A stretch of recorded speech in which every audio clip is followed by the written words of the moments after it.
देखो आज का जो टॉपिक है ना, फ्लोटेशन ऑफ ऑब्जेक्ट है। बोयंसी पढ़ चुके थे लास्ट क्लास में, और बोयंसी के बाद जो नेक्स्ट टॉपिक आता है वो है फ्लोटेशन ऑफ ऑब्जेक्ट्स। और इसके अंडर में ये तीन टॉपिक्स आपको कवर कर रहे हैं। प्रिंसिपल ऑफ फ्लोटेशन क्या होता है, relation between the submerged volume and density of liquid and the body, and third real life के अंदर प्रिंसिपल ऑफ फ्लोटेशन कहाँ कहाँ पर यूज होता है रियल लाइफ में। मतलब कुछ ऐसे एग्जांपल्स जहाँ पर आप ये कह सकते हो कि हाँ ये फ्लोटेशन का एग्जांपल है, और जो थ्योरी आप पढ़ रहे हो उसको आपस में कनेक्ट कर पाओ। तो ये सिलेबस जो है वो आज के लिए होगा, आज के लेक्चर में। तो फर्स्ट पॉइंट से स्टार्ट करेंगे, ठीक है। यानी कि प्रिंसिपल ऑफ फ्लोटेशन से स्टार्ट कर रहे हैं। यहाँ पर क्या कहता है ये प्रिंसिपल ऑफ फ्लोटेशन, अगर आपको याद दिलाएं प्रिंसिपल ऑफ फ्लोटेशन क्या था।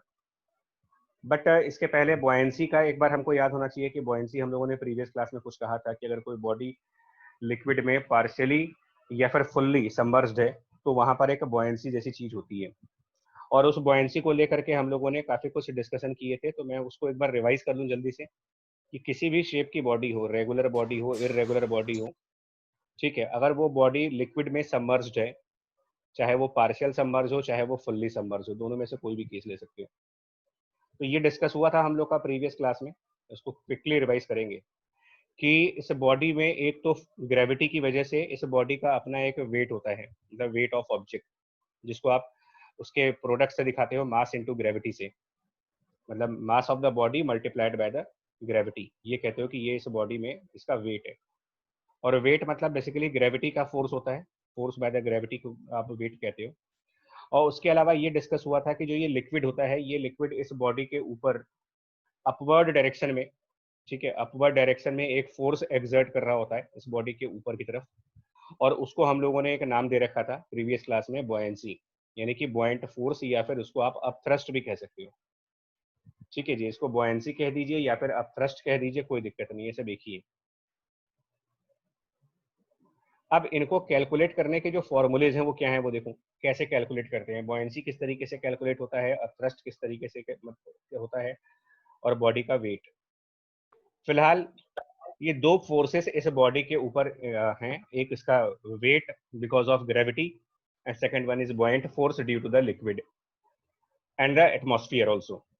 ये याद करना पड़ेगा आपको कि जो बॉयंसी होती है उसमें एटमॉस्फेयर और लिक्विड दोनों का कंसीडर किया जाता है फोर्स। अगर आपको मैं एक बार और फिर से रिमाइंडर दूं, तो हम लोगों ने ये डिस्कस किया था, एक बार रिमाइंडर दे रहा हूं मैं इसका, क्या था। हम लोगों ने ये कहा था कि जो एटमॉस्फेयर होता है यानी एयर, वो इस बॉडी को डाउनवर्ड प्रेस करती है, मतलब उसको चारों साइड से एयर की वजह से इसको प्रेस करते हैं। और लिक्विड इस बॉडी को प्रेस करती है ऊपर की तरफ। तो लिक्विड का प्रेशर ज्यादा होता है एटमॉस्फेयर के प्रेशर से, जिस वजह से ओवरऑल फोर्स जो लगती है वो ऊपर की साइड पर लगती है। ये स्टेटमेंट आपको याद है या नहीं याद है कि जो बॉयंसी होती है, मतलब जिसको हम बॉयंट फोर्स कहते हैं, वो किन दो फोर्सेस, मतलब किन के फोर्स का रिजल्टेंट होता है। प्रीवियस लेक्चर्स में ये मैंने बता रखा है कि बॉयंट फोर्स का मतलब होता है, आप में से कोई बताना चाहेगा कि बॉयंट फोर्स जो होता है वो बाय डेफिनेशन क्या होता है। मतलब मैथमेटिकल फॉर्मूले की बात नहीं कर रहा हूँ, Force of mathematically the G. the The force weight of of the the object. liquid minus force by the air. Right. Difference between Weight of liquid displaced by force object. by बेटा liquid नहीं, and वो force by liquid and force of हाँ air. जी, वो Archimedes principal बता रहे हैं आप इसको क्लियर। बॉयंट फोर्स अगर आप थ्योरी में पूछोगे तो it is the resultant of force basically, और वो फोर्स भी किस तरीके का, पुश करने वाला force, resultant of the force by liquid and air, उनका रिजल्टेंट ही हम बॉयंसी कहते हैं। इसको कई बार रिपीट कर रहा हूँ इस डेफिनेशन को, इसको स्ट्रिक्टली फॉलो करना स्टार्ट कर दूं कि एयर भी पुश करती है बॉडी को और लिक्विड भी पुश करता है, लेकिन लिक्विड ज्यादा स्ट्रांगली पुश करता है, जिस वजह से ओवरऑल ऊपर की तरफ एक फोर्स चली जाती है, और उसको हम लोग बॉयंसी कहते हैं। आर्किमिडीज प्रिंसिपल के अंदर इसके बारे में ये कहा गया था। आर्किमिडीज ने बॉयंट फोर्स की डेफिनेशन नहीं दी है, आर्किमिडीज ने बॉयंट फोर्स का वैल्यू बताया था कि जो बॉयंट फोर्स होता है इट इज इक्वल टू, वो मैथमेटिक्स हो गया, it is equal to the weight of liquid displaced. ये आप आर्किमिडीज प्रिंसिपल कहते हो।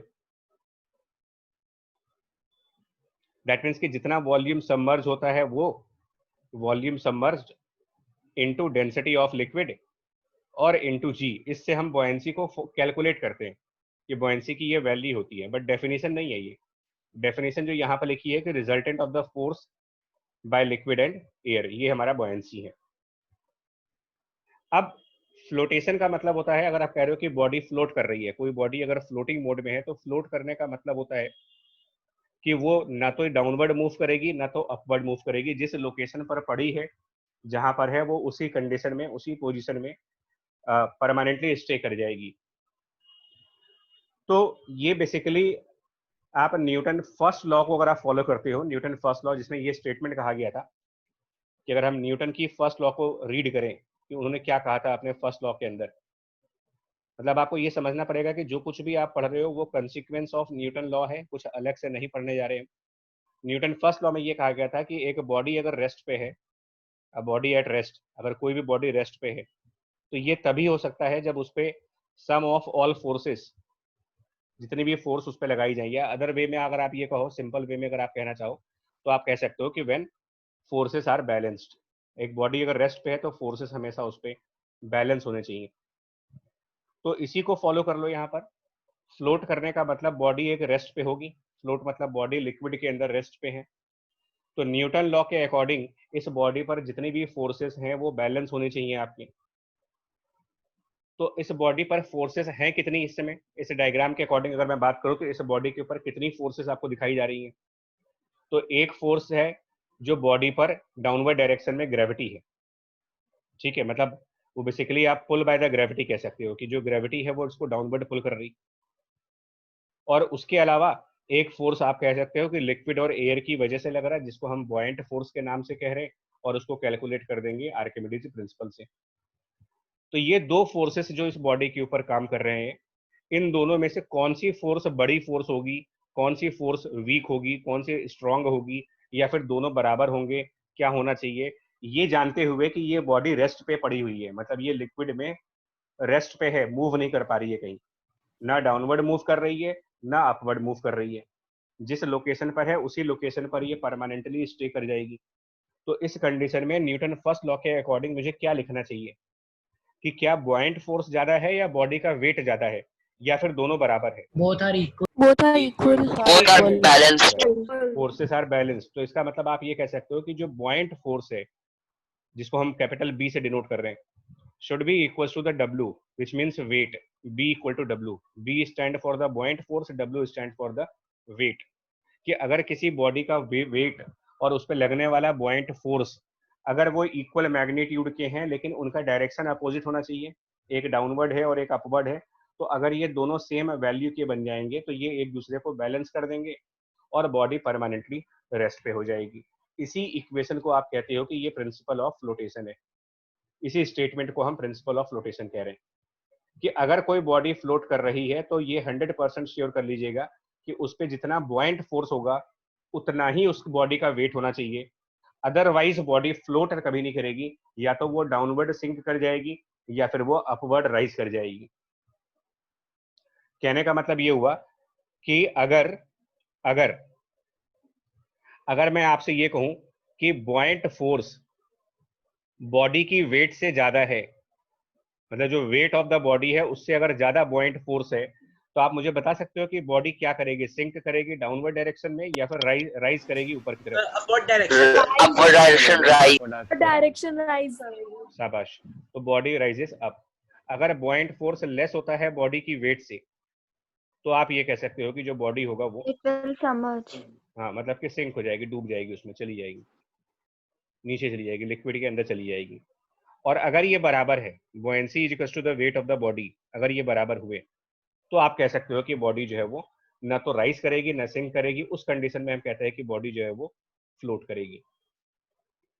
तो आज जो आपको टॉपिक पढ़ना है वो फ्लोटेशन का पढ़ना है, जिसके लिए एसेंशियल कंडीशन यानी कि प्रिंसिपल ऑफ फ्लोटेशन के हिसाब से जाओगे तो फ्लोट करने की नेसेसरी कंडीशन ये है कि बुओयंसी को बॉडी के वेट के बराबर होना पड़ेगा, एल्स बॉडी जो है वो फ्लोट कभी नहीं कर सकती। ठीक है, पॉइंट यहाँ तक समझ में आ रहा है आपको, बेसिक पॉइंट? और ये Yes, sir. हाँ, this is as according to Newton law. ये सब कुछ जो मैं कह रहा हूँ ये according to Newton first law कह रहा हूँ। तो Yes. हाँ, कोई एक अलग लॉ नहीं है, न्यूटन लॉ को ही हम लोग यहाँ पर देख रहे हैं। और बट फिर मैं बोल रहा हूँ बुओयंसी को कैलकुलेट करने के लिए आप आर्किमिडीज का दिया हुआ स्टेटमेंट यूज करेंगे कि बुओयंसी का मतलब wait of the liquid which is displaced by the object, और वेट इसको। अच्छा, उसके अलावा कुछ रिलेशंस हम जो यूज करेंगे इस चैप्टर में, वो एक बार रिवाइज कर लेते हैं कि जो वेट होता है वो मास इनटू ग्रेविटी होता है, और मास कैलकुलेट करने के लिए वॉल्यूम को डेंसिटी से मल्टीप्लाई करना पड़ता है। ये सब हम लोग ऑलरेडी जानते हैं कि इस तरीके से कैलकुलेट करोगे। ठीक है, पॉइंट यहाँ तक समझ में आ रहा है आपको? अब देखिए, Yes, sir. ये काफी इजी टॉपिक है, मैं बता रहा हूँ, मतलब इंटरेस्टिंग टॉपिक भी है और आपको ना आसान लगेगा, मतलब बहुत डिफिकल्ट नहीं लगेगा। Yes, sir. जी, थैंक यू बच्चा। तो अब हम लोग प्रिंसिपल ऑफ फ्लोटेशन तो हमने देख लिया कि प्रिंसिपल ऑफ फ्लोटेशन ये कहता है कि wait of the body and the buoyancy must be equal. इसी प्रिंसिपल को फॉलो करते हुए हम लोग ये कुछ एग्जांपल्स लेने जा रहे हैं। ठीक है, उसमें एक एग्जांपल हम पहले ये लेंगे, रिलेशन बिटवीन द वॉल्यूम, या फिर चले एक काम करते हैं, प्रीवियस टॉपिक की तरफ आते हैं। फॉर एग्जाम्पल, मान लो अगर आपके सामने ऐसे कहा जाए कि एक बॉडी है, ठीक है, मान लो, और उसका टोटल वॉल्यूम V है। टोटल वॉल्यूम जो है इस बॉडी का, वो आपसे कहा जाए कि ये कैपिटल V है, टोटल वॉल्यूम। जबकि ये जिस लिक्विड में सबमर्ज है उसका डेंसिटी, लिक्विड की जो डेंसिटी है, डेंसिटी ऑफ लिक्विड, वो dl है। और डेंसिटी इस बॉडी की, जो बॉडी है उसकी अपनी एक डेंसिटी है, उसको आप dB से डिनोट कर दीजिए। और ये पार्शियल सबमर्ज है, फुल्ली सबमर्ज तो है नहीं, आप फिगर में देख सकते हो कि ये पार्शियल सबमर्ज वाला केस है। तो मुझे आप ये बता सकते हो कि इस इंफॉर्मेशन से, और आपसे कहा जा रहा है कि ये बॉडी फ्लोट कर रही है, तो आप बता पाओगे कौन सी चीज की डेंसिटी ज्यादा है इस केस में? क्या बॉडी की डेंसिटी ज्यादा है या फिर लिक्विड की डेंसिटी ज्यादा है? अगर बॉडी पार्शियल सबमर्ज है और फ्लोट कर रही है, तो देखो हम लोग क्या कहेंगे, देखिए, सर लिक्विड की डेंसिटी है। राइट राइट, हम क्या कहेंगे कि जो वेट है बॉडी का वो बराबर होना चाहिए बॉयंसी के। अब वेट ऑफ द बॉडी कैसे निकालते हैं? तो वेट ऑफ द बॉडी को कैलकुलेट करने के लिए क्या करोगे, वॉल्यूम उस पूरे बॉडी का, पूरी बॉडी का वॉल्यूम इनटू डेंसिटी उस बॉडी की, और इनटू जी, ये बॉडी का वेट होगा। लेकिन बॉयंसी कैलकुलेट करने के लिए हम आर्किमिडीज के प्रिंसिपल को यूज करेंगे, और आर्किमिडीज के प्रिंसिपल में हम लोग को सबमर्ज वॉल्यूम चाहिए होता है, वी सबमर्ज, और वहां डेंसिटी चाहिए होती है आपको लिक्विड की, और साथ में जी।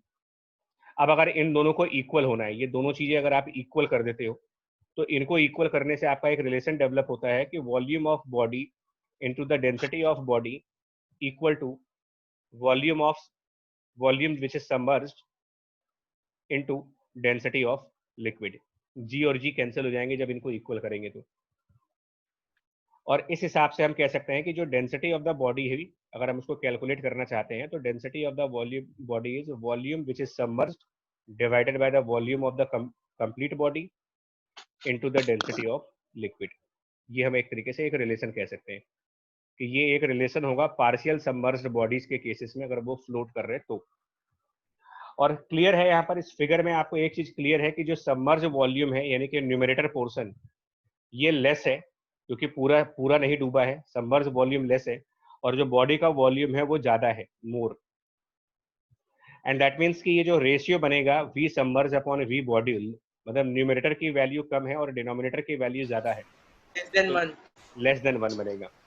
और अगर ये चीज लेस देन 1 है, ये रेशियो 1 से छोटा होगा, तो इसका मतलब क्लियर हो गया कि जो डेंसिटी ऑफ द बॉडी है वो लेस है as compare to the density of liquid. तो इसको आप अदरवाइज भी कह सकते हो कि जब कभी भी बॉडी की डेंसिटी कम होती है और लिक्विड की डेंसिटी ज्यादा होती है, तो वो बॉडी पार्शियली फ्लोट करती है, मतलब पार्शियली सबमर्ज होती है और उसके बाद फ्लोट कर जाती है। मतलब वो बॉडी पार्शियल तरीके से लिक्विड में डूबेगी एंड देन फ्लोट करती रहेगी अगर बॉडी की डेंसिटी कम है। बट अगर बॉडी की डेंसिटी और लिक्विड की डेंसिटी सपोज करते हैं बराबर हो गए, तो क्या होगा? अगर दोनों डेंसिटीज बराबर हो, सपोज करिए, इमेजिन करो कि जो डेंसिटी ऑफ द बॉडी है, body will be fully submerged and the density of liquid है, मान लो ये दोनों बराबर हैं, अगर ये दोनों इक्वल हो जाए समहाउ, किसी एग्जांपल में ये वैल्यू और ये वैल्यू बराबर हो गई अगर, तो ये कैंसिल कर जाएंगे। If density of a body is same as the density of liquid, they will be cancelled, left side और राइट साइड पर कैंसिलेशन हो जाएगा। तो मिलेगा क्या आपको?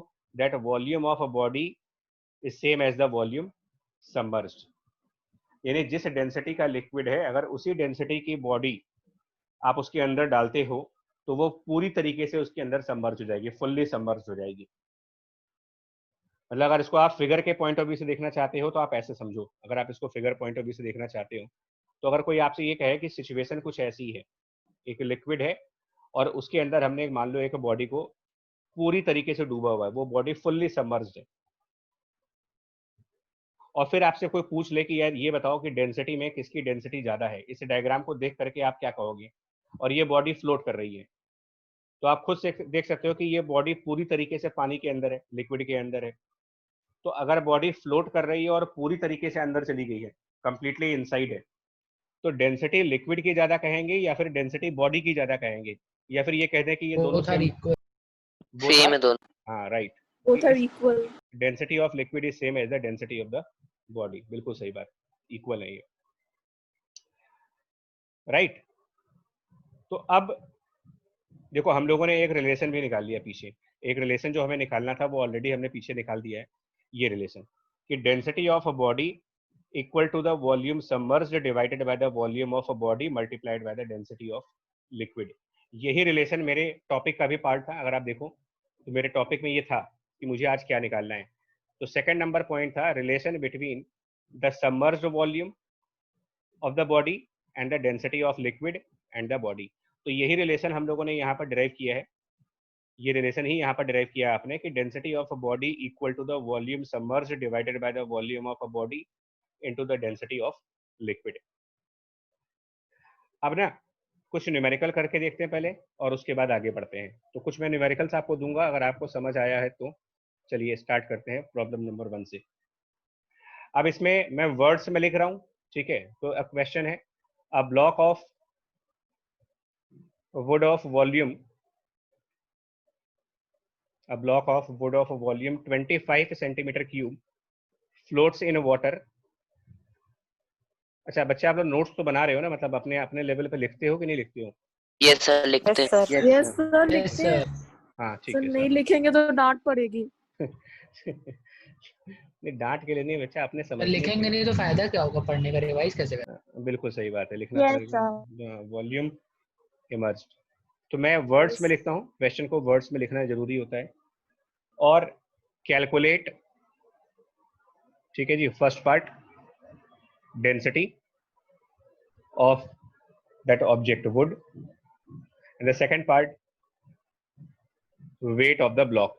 ये क्वेश्चन है आपका।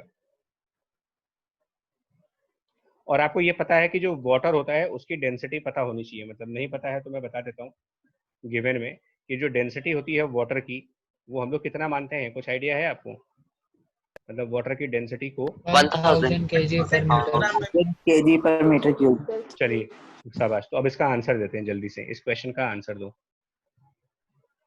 तो देखो इन्होंने यहाँ पर ये वर्ड लिख दिया है, जब आपको क्वेश्चन में ये वर्ड मिल जाए ना कि फ्लोट, तो जैसे ही आपको ये मालूम चल जाए कि बॉडी फ्लोट कर रही है, आपके दिमाग में एक घंटी बजनी चाहिए, है ना, टन टन की एक घंटी आनी चाहिए कि यार ये बॉडी फ्लोट कर रही है B equals to W. ना। तो बॉयंसी इक्वल्स टू वेट, लेकिन उसी को तो हम लोगों ने पीछे सॉल्व किया है ना, उसी चीज को हम लोगों ने पीछे सॉल्व करके ये रिलेशन निकाला है। एक्चुअल में ये रिलेशन आपने किस बेसिस पर निकाला है? Weight equal to buoyancy. तो कोई भी बॉडी अगर फ्लोट करेगी तो वो इस इक्वेशन को फॉलो करेगी, that density of a body equal to the submerged volume divided by total volume into the density of liquid. तो हम इसी को फॉलो कर लेते हैं। दैट मीन्स आप डायरेक्टली यूज कर सकते हो that density of the body equal to volume which is submerged divided by total volume जो उस बॉडी का होगा into density of liquid.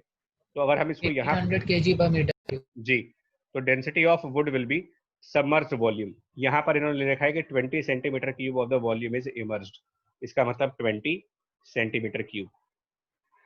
Total volume यहाँ पर दे रखा है इन्होंने 25 सेंटीमीटर क्यूब, तो डिनोमिनेटर में आ जाएगा 25 centimeter cube. And density of the water, liquid मतलब water, Density of body equals to 800. हाँ जी, 1000 kilogram Density of wood is equals to 800 kilogram per meter cube. 800 kilogram per meter cube. Right, 800 रहेगा, इसकी density आ जाएगी 800 kilogram per meter cube. Units are very important, इसका ध्यान रखना पड़ेगा आपको न्यूमेरिकल्स के टाइम पर। एंड द सेकंड पार्ट, ये तो हो गया फर्स्ट पार्ट। सेकंड पार्ट कह रहे हैं कि वेट ऑफ द बॉडी कितना है, वेट ऑफ द ब्लॉक। तो आप खुद देखो ना, वेट ऑफ द ब्लॉक निकालने के लिए, मतलब वेट ऑफ जो वुड है उसको निकालना है, तो वेट के लिए कौन सा वॉल्यूम लेते हैं, सबमर्ज वॉल्यूम या फिर कि टोटल वॉल्यूम? अगर मुझे टोटल वॉल्यूम। Total volume. शाबाश, तो यहाँ पर आप टोटल वॉल्यूम लेंगे, डेंसिटी लेंगे बॉडी की, और उसको जी से मल्टीप्लाई कर देंगे। क्या आंसर आएगा देखो, टोटल वॉल्यूम 25 सेंटीमीटर क्यूब है। 0.2 के। जी, अब इसको ध्यान रखना है, ये सेंटीमीटर क्यूब है, तो इसको मीटर 0.2 क्यूब, इसको मीटर क्यूब में कन्वर्ट करने के लिए 10 raise to the power -6 multiply करते हैं। ये पता है आपको, मीटर क्यूब में लाने के लिए yes 10 raise to the power -6 से मल्टीप्लाई करके आप सेंटीमीटर क्यूब को मीटर क्यूब में कन्वर्ट करोगे। 0.2 kg। जी, और density of body we have already calculated as 800 kilogram per meter cube, and then gravity G which I can take as 9.8 और 10 मान लेते हैं, ठीक है। तो आप सिंप्लिसिटी के लिए मैं 10 मान लेता हूँ, 10 मीटर पर सेकंड स्क्वायर। और अब इसको पूरी तरीके से जब कैलकुलेट करोगे तो ये कितना आएगा पता है, कितना बता रहे हो आप लोग? 200. 2 kg. 0.2 0.2 kg। 0.2 किलोग्राम। अभी 200 कोई कह रहा था, इसका मतलब उन्होंने यूनिट्स पे ध्यान नहीं दिया है ना बच्चा? मैं यही कह रहा हूँ कि आप देखो, आप अच्छा पढ़ रहे हो, आप लोग अच्छा करते हो, तो ऐसा ना होना कि यूनिट्स की वजह से मेरा मार्क्स चले जाएं, ठीक है। तो ये बच्चा ध्यान रखना, इसका मतलब नहीं करना है आपको इस तरीके से चीज़ें, क्योंकि क्वेश्चन बड़े सिंपल से होते हैं, इसमें स्ट्रेट फॉरवर्ड क्वेश्चंस होते हैं, इतने डिफिकल्ट क्वेश्चन नहीं आएंगे इसमें, बहुत सिंपल क्वेश्चंस हैं। और इसी यस सर, मेरा और बहुत बार गया है किसकी वजह से? सर, यूनिट्स के कारण। हाँ, तो ये मैं आपको बार बार कह तो रहा हूँ ना कि बच्चे आप लोग ध्यान दो कि जो टेस्ट होता है ना, वो आपकी कंसंट्रेशन के लिए होता है कि आप कितने अच्छे तरीके से प्रॉब्लम को हैंडल करना चाहते हो। बट देखिए, चलिए अब जैसे इन्होंने कहा कि एक और क्वेश्चन में उठाता हूँ, ठीक है, एक दो और एग्जांपल लेते हैं। अब बॉडी ऑफ, सपोज कोई मटेरियल आयरन का है, अब बॉडी ऑफ आयरन फ्लोट्स, और लिक्विड जो है वो मर्क्यूरी मान लेते हैं। एंड क्वेश्चन है find the fraction of volume submerged, find the fraction of volume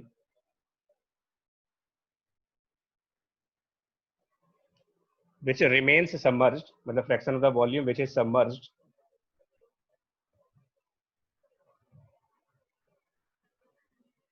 in that liquid, यानी कि मर्करी में कितना वॉल्यूम सबमर्ज होगा, ये आपको निकालना है।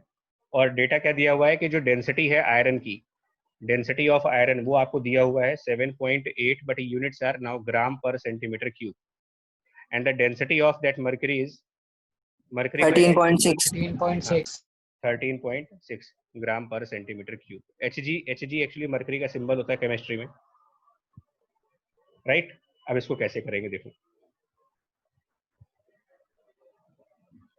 तो हम लोग सेम वही फॉर्मूला जो अभी डिस्कस किया था वो लगाएंगे। क्या था हमारा फॉर्मूला कि density of body equal to the V submerge divided by V total into density of liquid, which means कि that V submerged divided by V total is density of body divided by density of liquid। और यही तो निकालना है आपको, fraction of volume निकालना है ना, fraction of the volume which is submerged. तो फ्रैक्शन मतलब रेशियो फाइंड करना है आपको, सबमर्ज वॉल्यूम का और टोटल वॉल्यूम का रेशियो निकालना है, उसी को फ्रैक्शन कहोगे। तो कितना हुआ ये, मतलब दैट ये जो रेशियो है V submerge upon V total, यही चीज तो फ्रैक्शन हुआ। So that fraction is equal to body की डेंसिटी, बॉडी की डेंसिटी यहाँ पर 7.8 है ग्राम पर सेंटीमीटर क्यूब में, डिवाइडेड बाय मर्क्यूरी की density 13.6 gram per centimetre cube, that's all. तो ये यूनिट्स तो कैंसिल हो जाएंगी, सेम यूनिट्स है।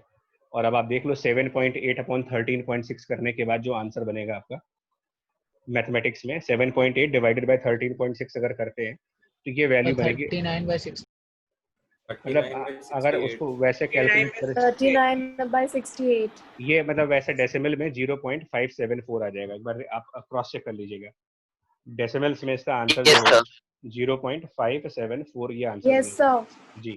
Thank you. चलो, तो ये जानते हो क्वेश्चंस आपको ना मोस्टली इसी न्यूमेरिकल पे आएंगे, इसी फॉर्मूले पर। मतलब अगर आपके सामने ये फॉर्मूला है तो आप मेजॉरिटी ऑफ प्रॉब्लम्स को तो वैसे ही कर लोगे, मेजॉरिटी ऑफ क्वेश्चंस जो हैं वो इससे आराम से सॉल्व हो जाते हैं, ज्यादा कुछ करना नहीं होता,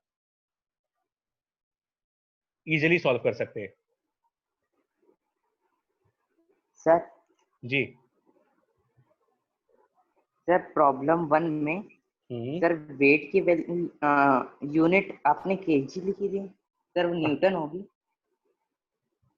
ओहो मिस्टेक है, हाँ सही कह रहे हैं बच्चे, ये सही कह रहा है, ये किलोग्राम नहीं होगा एक्चुअली, क्योंकि वो वेट कैलकुलेट कर रहे हैं तो वो न्यूटन में आएगा आंसर। सही है, थैंक यू बच्चे। तो ये ठीक है, ये 2 प्रॉब्लम्स हैं और सिमिलर प्रॉब्लम्स और भी आ सकती हैं। चलिए अब हम लोग क्या करेंगे ना, ये तो 2 बेसिक एग्जांपल मैंने आपको जिस इस फॉर्मूले को समझाने के लिए लिया है। सर आप प्रैक्टिस क्वेश्चंस भेज देंगे? हाँ आज भेजेंगे इसके क्वेश्चंस। यस सर, प्लीज भेज दीजिए। बिल्कुल बिल्कुल मिलेंगे आपको, इसके क्वेश्चंस मिलेंगे आज। सर एपरेंट वेट वाले भी भेज दीजिएगा। जी Yes, sir. ठीक यस सर। ठीक है बच्चा, भेजेंगे। अब देखिए यहाँ पर एक टॉपिक है melting of floating ice and the change in level of liquid. ये थोड़ा सा इंटरेस्टिंग टॉपिक है, अच्छा लगेगा आपको। इसमें क्या करना है मेरे को, देखिए इसमें क्या कहा जा रहा है कि भाई हमारे पास कोई बढ़िया सा कोई ग्लास है मान लो, और उस ग्लास के अंदर आइस क्यूब्स डाली गई हैं। मान लो ऐसे करके हम एक ग्लास मान लें और उस ग्लास में पानी है, उसके अंदर हमने एक आइस क्यूब डाली है और वो आइस क्यूब जो है वो फ्लोट कर रही है। मतलब आप ये मान सकते हो कि एक आइस क्यूब इसके अंदर है और वो फ्लोटिंग मोड में है। तो फॉर एग्जांपल हम यहाँ पर ऐसे दिखा देते हैं, देखो लाइक आइस क्यूब, और ये इनसाइड वाटर फ्लोट कर रहा है। 100% फ्लोट, मतलब 100% नहीं सबमर्ज है, कुछ सबमर्ज है। तो आप वाटर, देन ये आइस हो गया, आइस क्यूब मान लेते हैं, आइस क्यूब पानी के अंदर है, और वो आप देख सकते हो कि कुछ सबमर्ज है और कुछ बाहर एयर के अंदर है। ठीक है, इस तरीके से है, और ये हमारा कोई जार है, और ये आपको दिया हुआ है इस क्वेश्चन में, ये मेंशन्ड है कि ये फ्लोट कर रहा है। क्वेश्चन में कहा जा रहा है कि this ice cube is floating, given है आपके क्वेश्चन में ही दिया हुआ है कि ये आइस क्यूब फ्लोट कर रहा है, ऑलरेडी गिवन है। ठीक है, अब मेरा क्वेश्चन आपके टॉपिक में लिखा हुआ है, इस टॉपिक में लिखा हुआ है कि अगर ये आइस क्यूब मेल्ट कर जाती है, ठीक है, टेम्परेचर की वजह से, तो ये जो पानी का लेवल है इसके अंदर, आप देख सकते हो पानी का जो लेवल है, मतलब पानी की ये जो हाइट है, मतलब ये कितनी हाइट तक पानी है, ये इसकी बात कर रहा हूँ। तो ये लेवल राइज कर जाएगा, डाउन हो जाएगा, या जिस लेवल पर लिक्विड है उतना ही बना रहेगा। ये जो लेवल आप देख रहे हो सर जितना पे उतना ही रहेगा तो कैसे? सेम रहेगा। क्यों? सर क्योंकि आइस के जो मॉलिक्यूल्स हैं वो वाटर के मॉलिक्यूल्स के बीच में घुस जाएंगे। आइस के मॉलिक्यूल वाटर के मॉलिक्यूल के बीच में घुस जाएंगे, शाबाश, ठीक है। बाकी लोग क्या कहते हो बच्चे लोग, और लोग, आप लोग आंसर देना चाहोगे कि अगर ये आइस क्यूब मेल्ट हो जाती है, कंप्लीटली मेल्ट हो जाती है पूरी तरीके से, और पानी बन जाता है, तो ये इस वाटर के अंदर जब जाएगा तो ये क्या करेगा, इस पानी का लेवल, मतलब ग्लास के अंदर पानी का, थोड़ा हाँ जी बच्चे क्या कह रहे हो? सर हल्का सा इंक्रीज होगा। इंक्रीज होगा, अच्छा ठीक है। और बच्चे लोग क्या कह रहे हैं? अपने अपने आंसर आप लोग दे लो। यस सर, हल्का सा इंक्रीज हो सकता है। तो वाटर का टेम्परेचर भी थोड़ा सा इंक्रीज करेगा। सर डिक्रीज हो। अच्छा चलिए देखो कैसे हो, देखो नहीं टेम्परेचर वाला फैक्टर तो नहीं लेंगे, बट वेदिका देखो, मैं यहाँ पर ना एक वर्किंग करके दिखा रहा हूँ, आप इसको ध्यान से समझना है, बिल्कुल ध्यान से। हम सबसे पहले कहते हैं कि लेट टोटल वॉल्यूम जो आइस का है, टोटल वॉल्यूम नहीं, इनफैक्ट टोटल मास कहना चाहिए मेरे को ना, वॉल्यूम नहीं, टोटल मास ऑफ आइस, वो मैं मान के चलता हूं कि वो m किलोग्राम है। ठीक है, तो ये तो, और ये मैं मान के चलता हूं कि जो वॉल्यूम सबमर्ज्ड है, वॉल्यूम सबमर्ज्ड,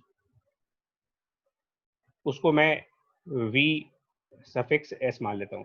मतलब किस वॉल्यूम की बात कर रहा हूं मैं, जानते हो किस वॉल्यूम की बात कर रहा हूं?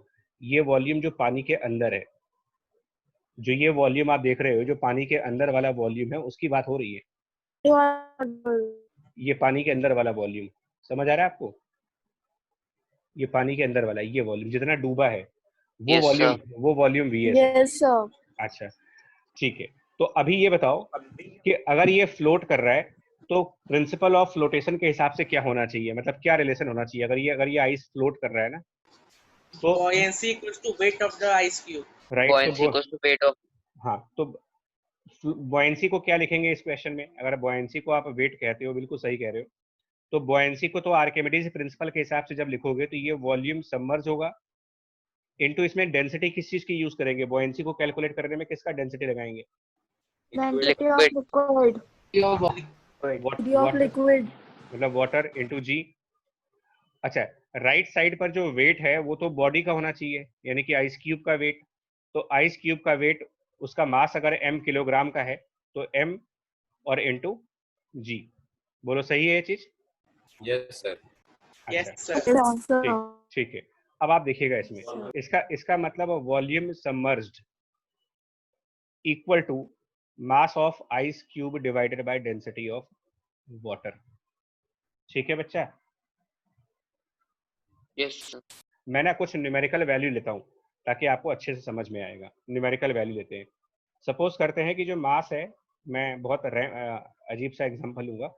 मान लेते हैं कि जो मास है वो 1 किलोग्राम है। हालांकि 1 किलोग्राम की आइस होती नहीं है, बट फिर भी मान लेते हैं 1 किलोग्राम है। ठीक है। वाटर की डेंसिटी आपको पता है कितनी होगी? 1000। तो अब बताओ इसका मतलब वीएस कितना हुआ? मुझे ये बताओ वीएस कितना हुआ इस क्वेश्चन में? 0.001 0.00 0 point, because numerator is 1 and denominator is 1000, तो 0.001 क्या यूनिट आएगा इसका? Metre cube. Kilogram per metre. नहीं, वॉल्यूम है, वॉल्यूम है तो सिर्फ मीटर क्यूब आएगा। ठीक है। हाँ, तो इसका मतलब इतना वॉल्यूम सबमर्ज्ड है, इतना वॉल्यूम सबमर्ज्ड है। अब आप मेरी स्टेटमेंट को सुनना। अब मैं जो स्टेटमेंट कह रहा हूँ उसको सुनिएगा। अगर ये आइस क्यूब मेल्ट हो गया, ठीक, क्वेश्चन कह रहा है कि ये मेल्ट हो गया, तो ये डिसअपियर हो जाएगा यहाँ से। अगर ये आइस क्यूब मेल्ट हो गया तो ये डिसअपियर हो गया, तो ये हट गया यहाँ, ये हट गया। ठीक, ध्यान देना, मैं इसको जानबूझ के हटा रहा हूँ। क्या ऐसा नहीं लगता कि इसको हटाने के बाद आपके पास इतना स्पेस खाली हो गया, एक फ्री स्पेस आ गया आपके पास? Yes sir. जैसे ही आइस आप मान लो कि आइस क्यूब हटा तो एक फ्री स्पेस आया ना। बोलो आइस क्यूब, क्योंकि पहले ही इस जगह पर आइस थी। Yes sir. अब वो आइस थोड़ी देर के लिए मान लो कि हाँ, थोड़ी देर के लिए मान लो कि आइस क्यूब को बाहर निकाल लिया मैंने। आप ऐसे मान लो कि आइस क्यूब बाहर ले आए, तो जैसे ही आइस क्यूब निकला, जितना स्पेस उसने पानी में ऑक्यूपाई कर रखा था वो स्पेस अब फ्री हो गया, खाली हो गया। ठीक है बच्चा? Yes, sir. और अब इस आइस को हम मेल्ट कर देते हैं। ये जो आइस है अब ये पानी बन गया, मेल्ट हो गया। तो ये मेल्ट करके कितना वॉल्यूम पानी बनेगा? मतलब इसके मेल्टिंग से कितना वॉल्यूम पानी का क्रिएट होगा? 0.001 meter cube. नहीं बच्चा, मेरे क्वेश्चन तो सुनो। 0.001 मीटर क्यूब तो वो वॉल्यूम था जो आइस ने पानी में ऑक्यूपाई कर रखा था। मैं फिर से दिखा रहा हूं, ध्यान से सुनना। ये इसको वापस ले गए यहाँ पर। ठीक है, तो 0.001 मीटर क्यूब कौन सा वॉल्यूम है, आप समझ पा रहे हो? 0.0 था जो जी जी जी बिल्कुल, ये इस वॉल्यूम की बात हो रही है। ये जो पानी के अंदर है, इतना वॉल्यूम 0.001 मीटर क्यूब है। क्या पूरा आइस भी इतने ही वॉल्यूम का है? No sir. कि आइस क्यूब का वॉल्यूम, आइस क्यूब तो बड़ा है ना, आइस क्यूब का वॉल्यूम तो ज्यादा होगा इससे। Yes, sir. जी, तो अब जब ये आइस क्यूब वहां से हटेगी, ठीक, आइस क्यूब हट गई मान लो, और वो पानी बन गया, पिघल गई, पिघल करके पानी हो जाएगी, तो वॉल्यूम ऑफ वाटर जो बनेगा। अच्छा, अगर आप 1 किलोग्राम आइस लेके गए तो पिघलने के बाद, मेल्ट होने के बाद कितने किलोग्राम पानी आएगा? मतलब अगर आप 1 किलोग्राम आइस 1 किलोग्राम जी, 1 kilogram. तो वॉल्यूम 1 kg. तो वॉल्यूम ऑफ वाटर कैसे निकालेंगे? देखो, क्या मास ऑफ वाटर क्रिएटेड जो एक्स्ट्रा प्रोड्यूस होगा बाय मेल्टिंग, मेल्ट होने से जो पानी बनेगा उसका मास, और डिवाइडेड बाय पानी की डेंसिटी कितना होगा? वो 1000। और न्यूमरेटर में कौन सी वैल्यू आएगी? कितने किलोग्राम रखेंगे यहाँ पर? कितने किलोग्राम का पानी आएगा? अगर 1 किलोग्राम की आइस मेल्ट हो रही है तो कितने किलोग्राम पानी बनेगा? 1 किलोग्राम। 1 किलोग्राम। 1 किलोग्राम। तो ये वैल्यू कितनी बनेगी? ये 0.001। हाँ, ध्यान से देखना, 0.001 मीटर क्यूब। यानी ये पूरा आइस क्यूब जब आइस के फॉर्म में है, जब ये आइस के फॉर्म में है, तो इसका volume more than 0.001 metre cube है। ध्यान से समझना आप, क्योंकि अभी आपने जो इसके पहले 0.001 मीटर क्यूब निकाला है, ये तो सबमर्ज वॉल्यूम है। फिगर को फिर देखो आप, यहां पर वापस आइस को यहां पर लेके गए, और मैं क्या कह रहा हूं आपसे कि ये जो सबमर्ज पोर्शन आप देख रहे हो, सिर्फ इतना वॉल्यूम 0.001 मीटर क्यूब है, और आइस का वॉल्यूम इससे ज्यादा है। आइस 0.001 मीटर क्यूब के वॉल्यूम से ज्यादा है, लेकिन जब वो आइस सॉलिड स्टेट से लिक्विड स्टेट में चली गई तो उसका वॉल्यूम रिड्यूस हो गया। नहीं आ रही बात समझ में? कि आइस जब सॉलिड के फॉर्म में है तो वो ज्यादा वॉल्यूम का होता है, और वही आइस जब लिक्विड के फॉर्म में हो जाता है तो उसका वॉल्यूम रिड्यूस कर जाता है, लेकिन मास नहीं बदलता। 1 किलोग्राम आइस मेल्ट होने के बाद 1 किलोग्राम वाटर बनेगा, लेकिन मेल्ट होने से पहले जितने वॉल्यूम का आइस था उतने वॉल्यूम का वाटर नहीं बनेगा। वाटर जो बन रहा है वो सिर्फ 0.001 मीटर क्यूब बन रहा है। और ये वाटर किस स्पेस को फिल करेगा? ये वाटर कौन सी स्पेस को भरेगा जाकर के? आइस के मेल्ट होने से ये जो फ्री स्पेस क्रिएट हुआ था, जहां पर आइस था वहां पर फ्री स्पेस है, खाली खाली जगह हो गई, इतनी सी स्पेस आपके पास फ्री है। तो जो ये आइस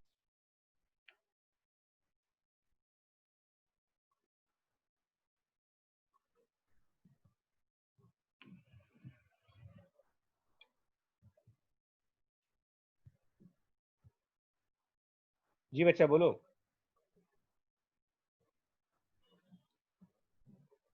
वॉइस आ रही है बच्चा आपको? Yes yes sir. सर, अब आ रही है। जी जी हाँ, तो बीच में डिस्कनेक्ट हो गया थोड़ा सा ना। देखो मेरी बात समझो, मैं बार बार इसको कह रहा हूँ, ये इंपॉर्टेंट टॉपिक है इसलिए मैं इतना टाइम दे रहा हूँ कि जब ये आइस सॉलिड स्टेट में था तो इसने एक बहुत बड़ा वॉल्यूम ऑक्यूपाई कर रखा था। आइस ने ज्यादा वॉल्यूम, आइस के अंदर वॉल्यूम ज्यादा है, लेकिन ये आइस जब सॉलिड से लिक्विड बनता है तो इसका वॉल्यूम रिड्यूस कर जाता है, और रिड्यूस होने के बाद ये एग्जैक्टली उतना ही वॉल्यूम बना रहा है रिडक्शन के बाद। आफ्टर रिडक्शन इसका जो वॉल्यूम बना, मतलब जितना वॉल्यूम ये पानी जनरेट कर रहा है, वो वॉल्यूम उतना ही है जितना कि पहले ये सबमर्ज था। यानी कि आइस के निकलने से आपके पास फ्री स्पेस कितना बना? आइस के निकलने से फ्री स्पेस बना 0.001 मीटर क्यूब। फिर इस आइस को जब आप मेल्ट करके ले आए तो मेल्ट करके आपको वापस उतना ही पानी मिल रहा है 0.001 मीटर क्यूब। तो ये पानी इसी फ्री स्पेस को भरने में चला जाएगा। तो क्या लेवल बढ़ेगा या कम होगा? तो सेम रहेगा। तो सेम रहेगा। आप समझ पा रहे हो? ध्यान से बोलना, कोई जबरदस्ती नहीं है, मतलब किसी के प्रेशर में आकर के, प्रेशर में आकर आना करना। मेरी बात समझो कि आइस को, हाँ, आइस ने जितना पानी, आइस ने पानी के अंदर जितनी जगह ऑक्यूपाई कर रखी थी, मेल्ट होने के बाद वो उतनी ही स्पेस के बराबर पानी क्रिएट कर रहा है। आइस को जब हमने पानी में डाला तो उसका कुछ पोर्शन पानी में चला गया, तो जो जितना स्पेस पानी में चला गया आइस का, उस स्पेस के बराबर ही वाटर क्रिएट हुआ है पूरे आइस के मेल्ट होने के बाद।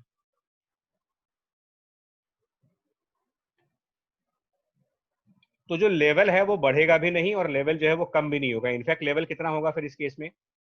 क्या बोलोगे कि even after the complete ice melts the level of water will remain as it is, कोई फर्क नहीं पड़ेगा उसमें। सब वाटर की डेंसिटी चेंज हो गई कि वही रहेगी?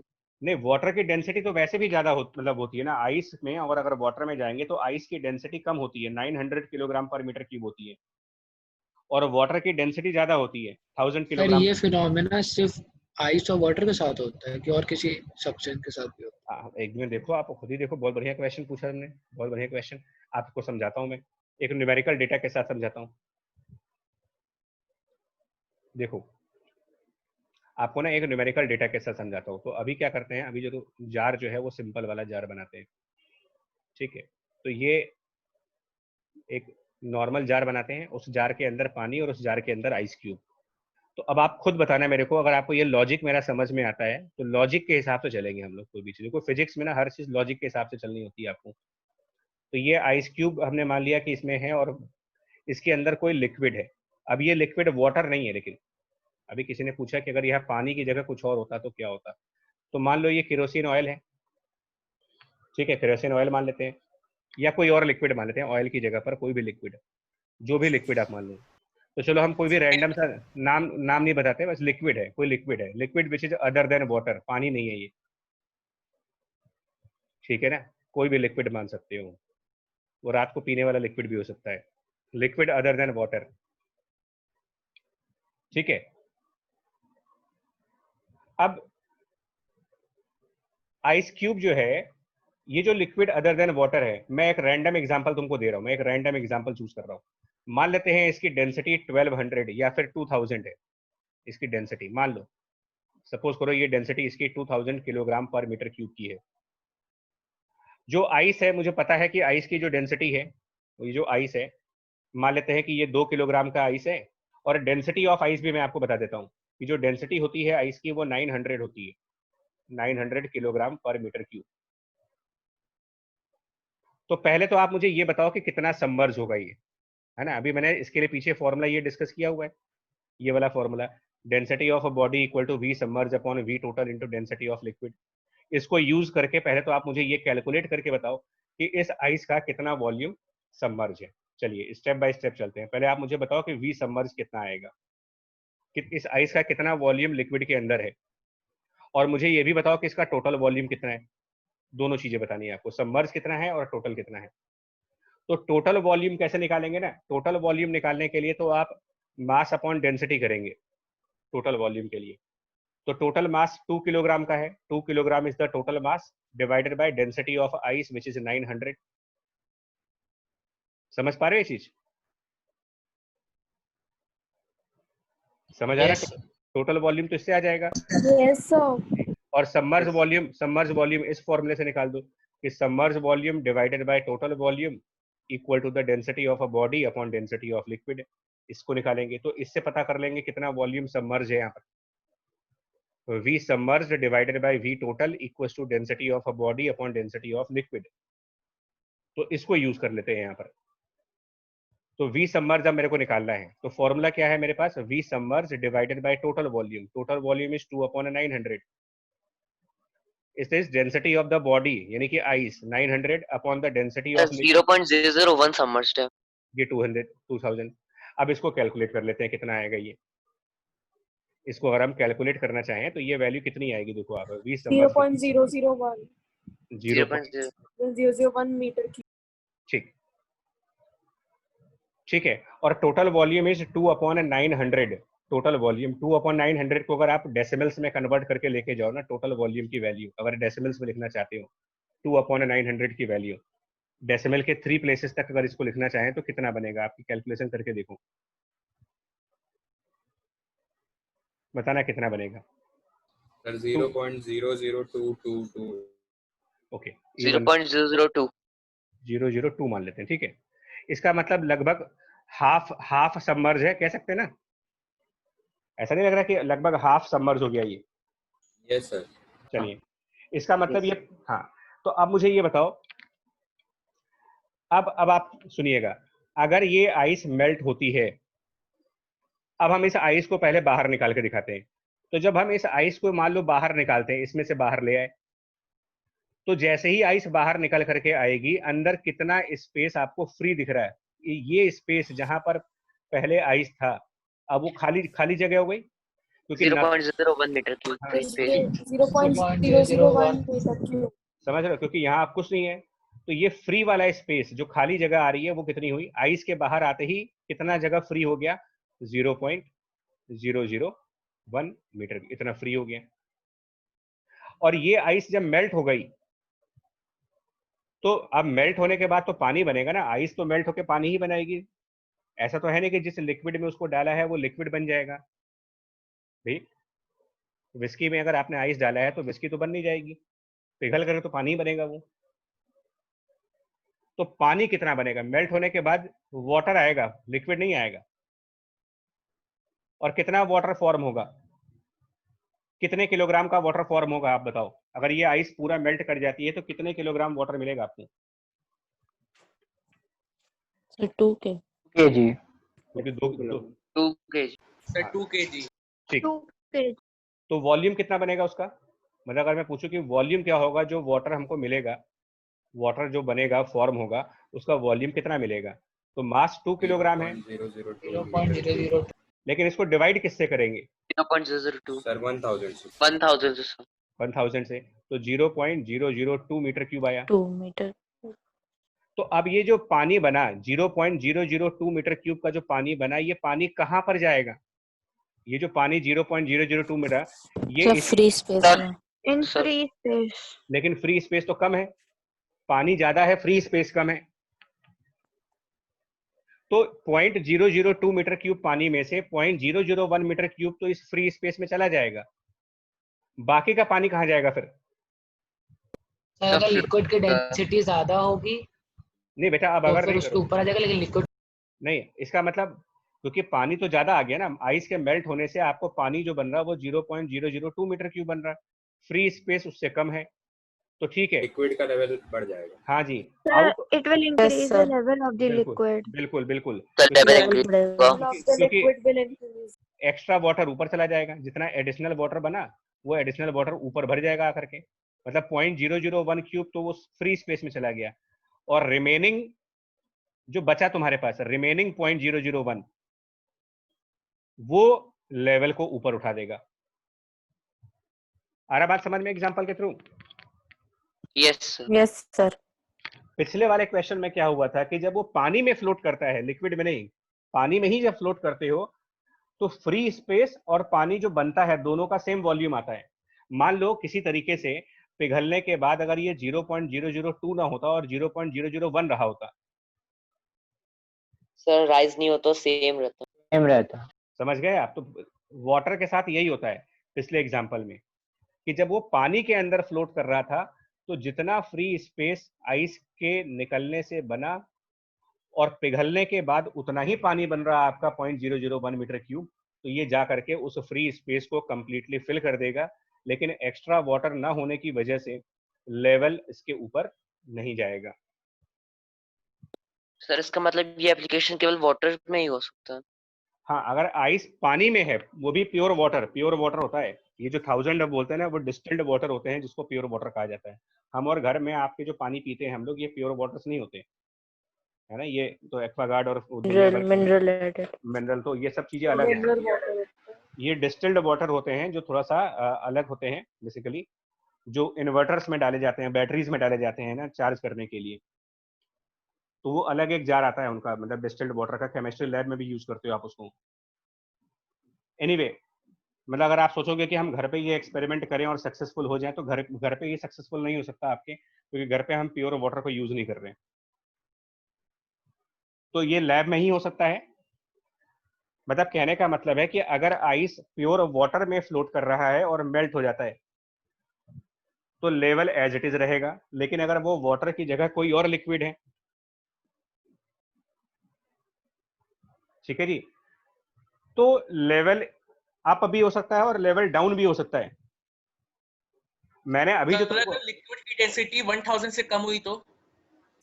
जी बच्चा, एक मिनट बता रहे हैं।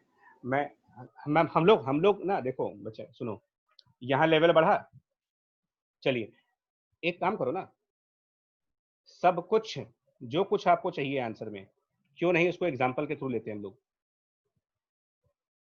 बेस्ट होगा अगर आप एग्जाम्पल्स के थ्रू लेना स्टार्ट कर दो। चलिए, तो पहले उसको डालते हैं यार, पहले वो ना आइस क्यूब लेकर के आए इसके अंदर। तो चलो भाई, आइस क्यूब कहाँ हो तुम? ये आया, आपके लाल वाला आइस क्यूब लाते हैं, रेड कलर का, ठीक है। तो ये रेड कलर की आइस क्यूब लेके आए, पानी को वैसे मान लेते हैं ब्लू कलर का। चलिए अब आप बताओ, इसमें ना जो लिक्विड है वो, इनका क्वेश्चन है कि सर जो लिक्विड है उसकी डेंसिटी 1000 से कम है, ले लेते हैं। तो कितनी डेंसिटी आप सजेस्ट करते हो बताओ? लेकिन आपकी कैलकुलेशन, चलो 950 ले लेते हैं ना। 500 500 नहीं ले सकते आप, आइस से कम नहीं कर सकते ना, आइस से कम करने पर फ्लोट नहीं करेगा, क्योंकि आइस से कम डेंसिटी का अगर लोगे आप तो ये लॉजिक आ जाएगा। देखो ये वाला जो अभी पीछे डिस्कस किया था मैंने, कि वो फिर बॉडी सिंक कर जाएगी, लिक्विड की लिक्विड की अगर डेंसिटी ज्यादा हुई तो बॉडी राइज कर जाएगी। तो वो अभी आप देखो, चलिए 950 मान लेते हैं, और अब की बार हम लोग जो आइस है वो ज्यादा मान लेते हैं, 9 किलोग्राम की आइस मान लो, 9 किलोग्राम आइस मान लेते हैं, और आइस की जो डेंसिटी है वो 900 किलोग्राम पर मीटर क्यूब मान लेते हैं। ये फैक्ट है, मानना नहीं है। तो सबसे पहले तो आप ये बताओ कि टोटल वॉल्यूम कितना है, स्टेप बाय स्टेप चलते हैं। मतलब इसके लिए कभी मन में अगर तुम्हारे क्वेरी आ जाए तो आप अपने आप इसको आंसर करना, टोटल वॉल्यूम ऑफ आइस निकालते हैं सबसे पहले। अब मैं फॉर्मूला लिखूंगा नहीं, वर्बली बोल देता हूँ, ये हो जाएगा 9 किलोग्राम डिवाइडेड बाय 900। 9 किलोग्राम की आइस है और 900 उस आइस की डेंसिटी है 0.01 0.01 मतलब 9 किलोग्राम डिवाइडेड बाय 900, तो ये 0.01 मीटर क्यूब। समझ आया आपको? Yes sir. समझ आ रहा है? Yes sir. चलिए, और सबमर्ज वॉल्यूम कितना है? कितना वॉल्यूम इसका डूबा हुआ है सबमर्ज वॉल्यूम? तो सबमर्ज वॉल्यूम के लिए एक बार फिर इस फॉर्मूले की तरफ आना पड़ेगा आपको, कि submerge volume divided by total volume equal to the density of a body upon the density of liquid. तो अगर मेरे को सबमर्ज वॉल्यूम चाहिए तो फॉर्मूला यूज करेंगे, submerge volume divided by total volume equal to density of body यानी कि ice divided by density of liquid. तो ये जो ये चीज तो 900 है और डेंसिटी ऑफ लिक्विड 950 है। टोटल वॉल्यूम कैलकुलेट कर लिया अभी आप लोगों ने 0.01। अब सबमर्ज वॉल्यूम कितना होगा ये हम लोग थोड़ा सा मैथ लगाते हैं, इसमें थोड़ी सी मैथ लगा करके देखते हैं कि टोटल वॉल्यूम कितना बनेगा। चाहो तो आप अभी फिलहाल के लिए कैलकुलेटर यूज कर सकते हो, फॉर टाइम बिंग अगर आप चाहो तो कैलकुलेटर यूज कर सकते हो, 0.09 सबमर्ज्ड होगा, है ना। मतलब just for simplification of that, for saving of time की बात कर रहे हैं, टाइम बच जाए हमारा और हमें। तो सबमर्ज वॉल्यूम अभी किसी ने बताया, कितना बता रहे बच्चे? 0.09 0.009 होगा यार सबमर्ज। Yes sir. एक बार फिर से करके देखो। Yes sir 0.00। अब ना एक काम करते हैं, इसको सेंटीमीटर क्यूब में लेके आओ पहले तो, तब ज्यादा बेटर होगा। 0.01 मीटर क्यूब का मतलब कितने सेंटीमीटर हुआ? सेंटीमीटर क्यूब में कितना हो जाएगा वो बताएं? 1 into 10 to the power 4 9,000 centimetre cube. इसमें 9,000 सेंटीमीटर क्यूब। 9,000 centimetre cube. 9,000 और इसको 0.009, इसमें एक्चुअल में जो डिजिट है, इसमें एक्चुअल डिजिट जो आगे है वो 947 भी है, मैं भी कैलकुलेट किया है मैंने।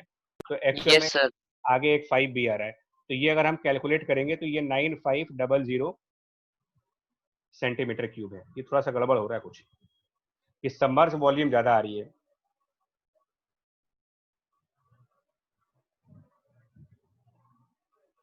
नहीं समझे प्रॉब्लम? समझे मेरी क्या हो रही है? मेरी प्रॉब्लम समझ रहे हो क्या हो रही है यहाँ पर? सर सबमर्ज्ड वॉल्यूम उससे वॉल्यूम से ज्यादा आ रही तो ऐसा तो हो नहीं सकता यार। एक्चुअली तुम लोगों ने ऊपर गलत बता दिया यार। तो तुम लोग, सर वो 9,000 अबे 9,000 नहीं होगा ये, तुम लोग ना मरवाओगे। यस सर, मैं भी यही सोचती हूँ। वो 1,000 है, यस है ना। इसीलिए तो गड़बड़ हो रही है हम लोग की। 1,000 है या 10,000 है वो? 10,000 हाँ जी 10,000 10,000। सर 10,000। तुम लोग बेकार लोगों, सही बता रहे तुम लोग ना, कैलकुलेशन हमको भी गलत करवाओगे और खुद भी गलत करोगे। 10,000 है यस यार सर 1,000 है। बच्चा। 10,000 1,000 नहीं। 10,000 है। यस सर 10,000 है। हाँ तो अब सही आ रहा है ना। 10,000 सेंटीमीटर क्यूब का टोटल वॉल्यूम है और 9,500 सेंटीमीटर क्यूब सबमर्ज है। अब सही लग रहा है ये? Yes sir. Because submerge volume total से ज्यादा तो नहीं आ सकता कभी, ठीक है। Yes sir. चलिए, तो इसका मतलब जानते हो क्या हुआ? यहाँ तक की बात समझ में आई तुमको? यस सर आ गई। Yes sir. Yes sir. तो अब आप बताओ। अच्छा, इसके बाद एक कैलकुलेशन और कर लेते हैं कि जब ये आइस मेल्ट हो जाएगा, आइस जब ये मेल्ट हुआ तो कितना वॉल्यूम वाटर का बनेगा आपके पास? वॉल्यूम ऑफ वाटर कितना आएगा? 9,500 centimetre cube. 9,500 centimetre. 9,500 centimeter cube. बच्चा ये करेंगे कैसे, सुनो इसको कैसे करोगे। वॉल्यूम ऑफ वाटर निकालने के लिए 9 kilogram ice will convert into 9 kilogram of water. तो ऊपर 9 किलोग्राम अपॉन 1000। हाँ ये गलती कर रहे हो भी आप लोग। पानी की डेंसिटी चाहिए ना आपको, तो सर 0.0 स्पेस बता रहा था जी। तो ये कितना आएगा? 0.009. मतलब सेंटीमीटर क्यूब में मेरे ख्याल से ये 9000 सेंटीमीटर क्यूब आ जाएगा। एक बार आप लोग Yes, confirm sir. Yes, अगर आप सेंटीमीटर क्यूब में चलते हो तो ये 9000 सेंटीमीटर क्यूब आ जाएगा। अब पूरी स्टोरी समझ में आई यहाँ तक आपको? Yes, sir. आ गई. चलिए Yes, sir. अब एक काम करो, अब इस आइस को बाहर निकालो। चलो भाई तुम्हारा काम खत्म। चलो ये आइस बाहर निकला।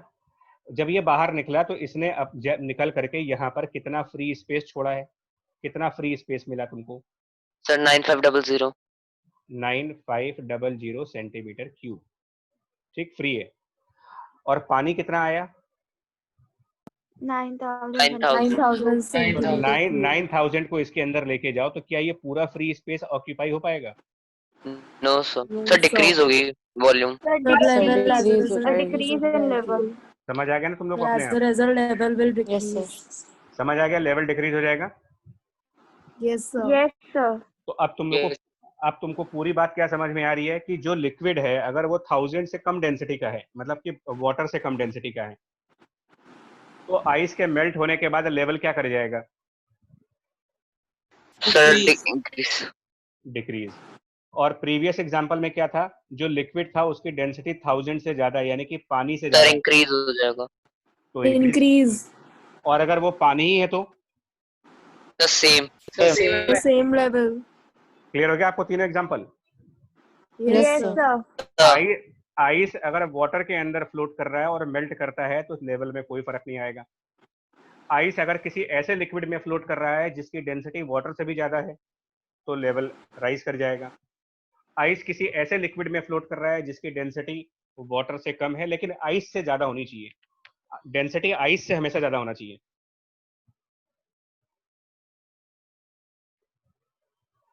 तो आप कह सकते हो कि लेवल फॉल करेगा। तो ये डिपेंड करता है कि आइस को डाला किस में जा रहा है, पानी में, कोल्ड ड्रिंक में, नाइट ड्रिंक्स में, किस में डाल रहे हो आप?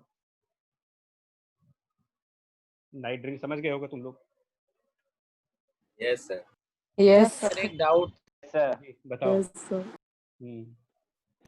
अगर हम लोग पूरे केस में वाटर ना लेके कोई जूस ले लें और वो आइस ना लेके फ्रोजन जूस ले लें और फिर वो मेल्ट होगा तो भी यही रहेगा, सेम रहेगा।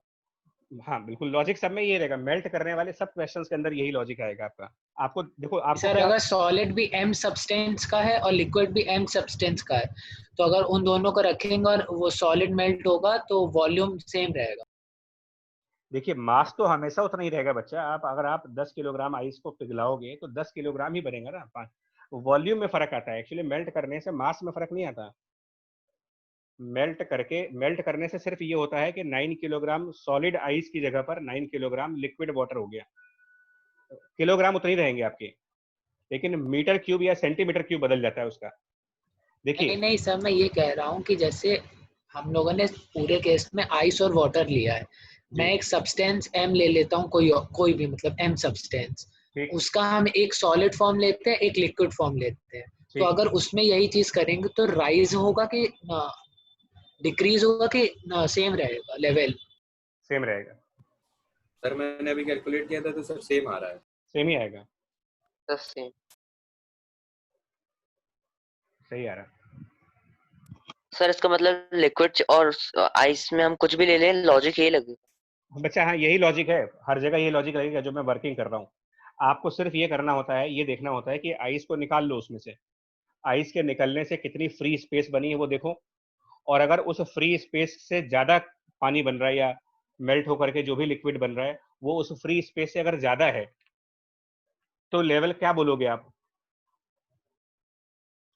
अगर मेल्ट होने के बाद, आइस मेल्ट होने के बाद जो लिक्विड बना उसका वॉल्यूम फ्री स्पेस वाले वॉल्यूम से भी ज्यादा है तो आपके लॉजिक क्या कहता है कि लेवल ऑफ इंक्रीज हो जाएगा। Increase हो जाएगा. इंक्रीज। तो यही एक तरीका है, इसको आराम से फॉलो करिए, कभी मिस्टेक नहीं होगी आपकी। आप हमेशा आप ट्राई कर सकते हो इस मेथड में।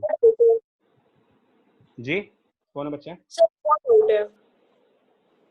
तुम्हारी वॉइस बेटा ना नहीं क्लियर हुई, क्या कह रहे हो, फिर से को बोलो। सर आवाज आ रही है अब? हाँ बहुत बुलंद आवाज आ रही है।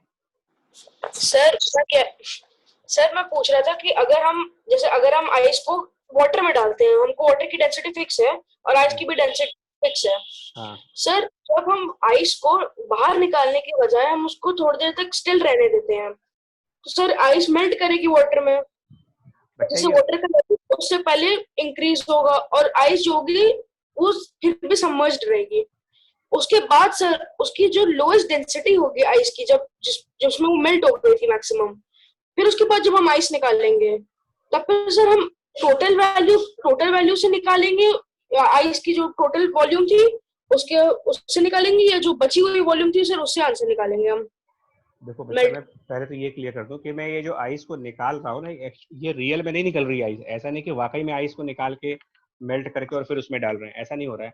ये मैं आइस पानी के अंदर रहने दे रहे हैं। पानी के अंदर है, मैं आपको पिक्चराइज कर रहा हूँ, विजुअलाइज कराने के लिए मैंने आइस को निकाला हुआ है कि आप उसकी इमेज को समझ जाओ। एक्चुअल में ये फिनोमेना उसके अंदर ही हो रहा है, आइस उसके अंदर ही अंदर पिघल रही है, बाहर आके नहीं पिघल रही। ये तो मैं तुमको सिर्फ अगर हम निकाले सर आइस को, जैसे वो थोड़ा सा सर मेल्ट हो गई सर आइस, क्योंकि देखिए अगर सुनिए तो अगर आप प्रैक्टिकली आइस को निकाल देंगे तो वो फ्री स्पेस वेट थोड़ी करेगा, उस फ्री स्पेस में तो जार का ही पानी आ जाएगा। Yes sir. ऐसा थोड़ी है कि वो हमारा वेट करेगा कि तुम आइस लेके जाओ पिघला के लाओ, तब तक मैं ऐसे खाली रहूंगा और मेरे को आगे भर देना। मेरी बात समझो, ये एक्चुअली फिजिक्स में क्या होता है, कुछ चीजें डायग्राम के थ्रू आपको एक्सप्लेन की जाती हैं कि इसको इमेजिन कैसे किया जाए, इसको विजुअलाइज कैसे किया जाए, देखा कैसे जाए, है ना। इसलिए मैंने इसको बाहर निकालने वाला जो कंसेप्ट है वो आपको सिर्फ ये समझाने के लिए है कि जहां जैसे ही आइस वाला स्पेस आप हटाओगे तो लिक्विड में कुछ फ्री स्पेस है। मतलब मैं आपको ये समझाना चाह रहा हूँ कि जब ये आइस पानी के अंदर है ना, तो ये 9500 सेंटीमीटर क्यूब पानी की स्पेस को ऑक्यूपाई कर चुका है। तो जब मेल्ट होगा तो पहले तो वो 9500 सेंटीमीटर क्यूब की जगह जो पहले आइस ने ऑक्यूपाई की थी, अब उसको उस स्पेस को वाटर ऑक्यूपाई करेगा। लेकिन वाटर का वॉल्यूम उतना है ही नहीं कि वो उस पूरे स्पेस को ऑक्यूपाई कर पाए, इसलिए कुछ स्पेस वहां खाली रह जाएगा, और जो स्पेस खाली रहेगा तो वहां पर जार वाला पानी साइड से आ जाएगा उसमें, इसीलिए जार का लेवल कम हो जाएगा। इसको ऐसे समझो बच्चे। Yes sir. कार्तिक समझ में आया तुमको? सर समझ गया जी। तो चलो ये एक एग्जांपल हो गया, ठीक है, बहुत बढ़िया। तो आइस का एग्जांपल हो गया। नाउ अब मैं एग्जांपल ले रहा हूं, a body floating in 2 non mixing liquids. एक बड़ा इंटरेस्टिंग क्वेश्चन भी है, जानते हो, एक बड़ा इंटरेस्टिंग क्वेश्चन है, इसका आप आंसर ढूंढना और मुझे बताना कि ये नेक्स्ट क्लास में इसका आंसर क्या होगा। बड़ा इंटरेस्टिंग क्वेश्चन है। वो क्वेश्चन ये है, आप देखो मेरे को फिगर प्रॉपर तो बनानी आती रही है, बट मैं ट्राई करता हूँ कि एक बोट टाइप की कोई चीज है ना, मैं फिगर उतना अच्छा तो नहीं बना सकता बोट का, बट ठीक है। उस बोट में कुछ लोग हैं, पिकनिक मनाने के लिए निकले हैं, ठीक है। आप ही में से कुछ लोग हैं जो, ठीक है, मौज मस्ती कर रहे हैं। तो यहाँ पर कोई अंदर बोट में बैठा है, उसके फ्रेंड्स वगैरह बैठे हैं, 3-4 लोग उस बोट में हैं, सब लोग पिकनिक मनाने के लिए गए हैं। लेकिन ये अपनी वाटर बॉटल भूल गए घर पे, पानी नहीं लेके गए, समझ गए, पानी ले जाना भूल गए ये, और आधे रास्ते में जा करके इनको प्यास लग गई। क्या करेंगे, ऑप्शन क्या है इनके पास? प्यास लगेगी, क्या करोगे? अब किसी के पास पानी की बोतल नहीं है,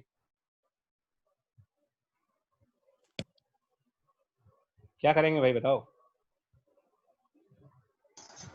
डिस्कवरी चैनल देखना। समझ रहे हो? आप सोचो, आप पानी के बिल्कुल बीचों बीच हो और आप वापस भी नहीं आ सकते अब। तो इन्होंने क्या किया, रिवर फ्लोइंग वाटर है तो ये पी सकते हैं, अगर ये स्टैग्नेंट वाटर है तो ये तो हार्मफुल होगा। लेकिन अब भैया प्यास लगी तो पानी तो पीना ही है, चलिए। तो चलिए, रिवर वाटर है, मान लो रिवर में फ्रेश वाटर होता है ना, तभी पुराने जमाने के लोग डायरेक्ट रिवर से पी लेंगे पानी। तो मान लो रिवर का पी सकते हैं। आप क्वेश्चन तो सुनो, क्वेश्चन बड़ा इंटरेस्टिंग है। इन्होंने पानी क्या किया, ऐसे झुके और पानी निकाल के पी गए।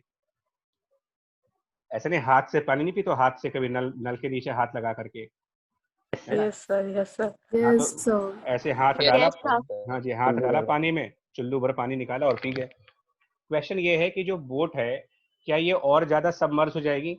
मतलब ये बोट पूरी तरीके से तो डूबी नहीं है, बोट में कुछ पोर्शन पानी के अंदर होता है, सबमर्ज होता है, और कुछ हवा में होता है। ऐसे तो होता है बोट का, मतलब कुछ लेंथ इन वाटर होती है बोट की, और उसकी कुछ लेंथ एयर में होती है। तो मेरा कहने का मतलब ये है कि अगर वो पानी निकाल के पी जाएंगे, सब लोग पी गए, इन्होंने भी कुछ पानी पी लिया, इन्होंने भी कुछ पानी पी लिया, तो क्या ये जो लेवल है जिस रिवर में ये चल रहे हैं, उस रिवर का जो लेवल है वो बढ़ जाएगा या कम हो जाएगा?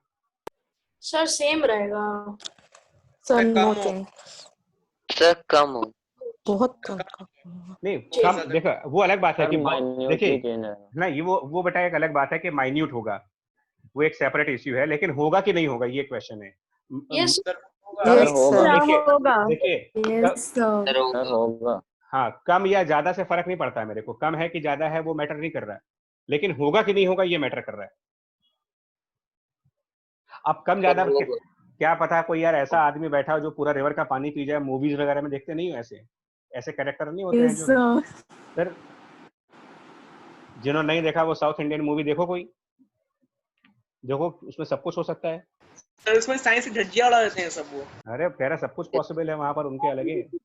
यस सर, तो ये क्वेश्चन मैं नेक्स्ट क्लास में डिस्कस करूंगा कि लेवल ऑफ रिवर वाटर क्या ये बढ़ेगा या फिर डाउन हो जाएगा, ये आपको बताना है अगर वो लोग पानी पी लेते हैं तो। और सर बोट मूव भी कर रहे हैं साथ साथ में साथ। अबे पिकनिक मनाने गए हो तो बोट चलेगी नहीं है? बोट के चलने ना चलने से फर्क नहीं पड़ता यार, बोट चल रही है नहीं चल रही है इससे फर्क नहीं पड़ता। एक और क्वेश्चन में दे रहा हूँ, ये सब मैं नेक्स्ट क्लास में डिस्कस करूंगा, बता रहा हूँ आपको। मतलब अभी इसलिए नहीं करना चाह रहे कि मैं चाह रहा हूँ थोड़ा सा आप अपना भी कंसेप्ट इम्प्लाई लगाओ इसमें ना। इसमें एक क्वेश्चन है, फिर से जार वाला एग्जांपल वापस आ रहे हैं। ठीक है, जार है, उसके अंदर वाटर मान लेते हैं, ठीक है, तो मान लेते हैं इसके अंदर कुछ पानी वानी भरा है और इसमें भी आइस क्यूब फ्लोट कर रहा है। ठीक है, इसके अंदर भी आइस क्यूब है या कोई आइस है, नॉर्मल आइस, क्यूब नहीं है तो चलो नॉर्मल आइस भी चलेगा। अब इसके अंदर प्रॉब्लम क्या है कि ये जो आइस है ना, इसके अंदर गलती से जब आपने फ्रीजर में आइस को रखा था, पानी रखा था, तो गलती से क्या हुआ, इस आइस के अंदर एक छोटा सा स्टोन था, आइस के अंदर ही रह गया वो स्टोन, और स्टोन पिघलता नहीं है, ध्यान रखना।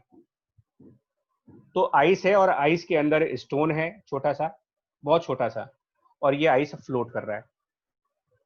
उसके बाद आपसे कहते हैं कि ये आइस मेल्ट हो गया, पिघल गया पूरी तरीके से, और क्वेश्चन ये पूछते हैं कि अब बताओ लेवल इन जार इंक्रीज होगा या इंक्रीज होगा? सर इंक्रीज होगा। इंक्रीज। बड़ी जल्दी आंसर दे दिया तुम लोगों ने। सर कौवे वाली कहानी थी ना सर, कौवे वाली कहानी याद आ गई sir. Yes sir, same here.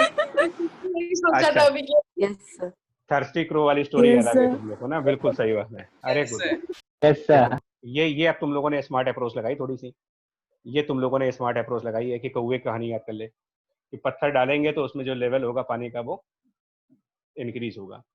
बहुत बढ़िया। तो चलो इसका आंसर तो तुम लोगों ने दे दिया। तो अच्छा, उस पत्थर की जगह अगर आइस के अंदर एयर बबल होता तो? सर एयर बबल होता है ना, किसी सॉलिड के अंदर एयर का बबल तो आ ही सकता है। सर तभी कुछ नहीं लेवल कांस्टेंट होता, सेम होता। बिकॉज़ जैसे मेल्ट होती तो air air will escape in the air atmosphere. Escape में हो जाती है एटमॉस्फेयर में। Air bubble, yes sir. Okay यार सर कांस्टेंट होता। सर पहले इंक्रीज होगा फिर वापस सेम लेवल पे आ जाएगा। नहीं बच्चा, एक बार बताओ, अगर दिमाग लगाओ, उस स्टोन की जगह अगर एयर बबल होगा, राइट है, ध्यान से सोच के बताना मुझे।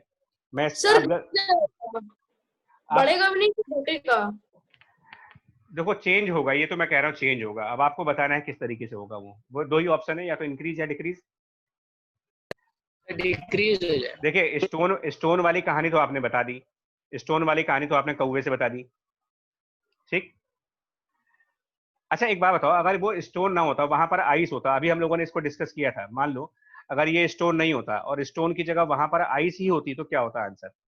जो स्टोन वाला पोर्शन है तो सेम रहता। सेम रहता। सेम ठीक लेवल। ठीक है। तो अब आप इसको, मैं हिंट कर रहा हूँ, मैं इसको हिंट कर रहा हूँ, तो समझ लो। एक की डेंसिटी वाटर से ज्यादा होती है, कम होती है? अबे एयर बहुत हल्का होता है यार, क्या हो गया? आप एयर तो हल्का सर होता है। Water level sir will decrease. Sir decrease हो जाएगा सर लेवल। लेवल डिक्रीज हो जाएगा। आप समझ गए तुम लोग? देखो जब यहाँ पर, जब इस स्पेस में आइस है तो कोई फर्क नहीं पड़ रहा, इसमें आइस की जगह उससे भी भारी चीज, यानी उससे हैवी चीज स्टोन डाल दी तुमने, तो तुम कह रहे हो कि लेवल बढ़ जाएगा। तो अगर आइस से हल्की चीज डालेंगे वहां तो डिक्रीज हो लेवल जाएगा। डिक्रीज। क्लियर हो गया कि अगर वो कंप्लीटली आइस है, अंदर कोई पत्थर वत्थर कुछ नहीं है, टोटल आइस है, तो नो चेंज इन लेवल। अगर स्टोन है तो राइज इन लेवल, और स्टोन आइस से ज्यादा डेंसिटी का होता है, स्टोन भारी होता है। तो अगर स्टोन की जगह बबल है जो कि आइस से बहुत हल्का होता है, बहुत हल्का, तो क्या रिवर्स रिजल्ट नहीं बनेगा तुम्हारा? Yes sir. Yes sir. यानी एयर बबल वाले में क्या बोल दिया जाए कि लेवल डिक्रीज हो जाएगा। गुड। एक और क्वेश्चन इसी तरीके से, ये बड़ा इंटरेस्टिंग टॉपिक है, बता रहा हूं तुम्हें। और ये सबसे मजेदार बात जानते हो क्या है? ये आपको ना जेई में भी आता है, जेई भी इसी टाइप के क्वेश्चन पूछता है। Yes sir. लगाया तुमने बच्चा? Yes sir. गुड। तो अब देखो यहाँ पर क्वेश्चन ये है कि ऐसे करके एक बॉक्स टाइप है कोई, और उस बॉक्स के ऊपर ना एक कॉइन है, इस बॉक्स के ऊपर एक कॉइन है, सिक्का है, और पानी है, पानी में सब कुछ फ्लोट कर रहा है। ठीक है, तो ये हमारा वाटर में मान लिया, वाटर हो गया, उसके अंदर एक बॉक्स है, बॉक्स के ऊपर एक कॉइन है, मेटल का ही होता है ऑब्वियसली कॉइन, और ये फ्लोट कर रहा है।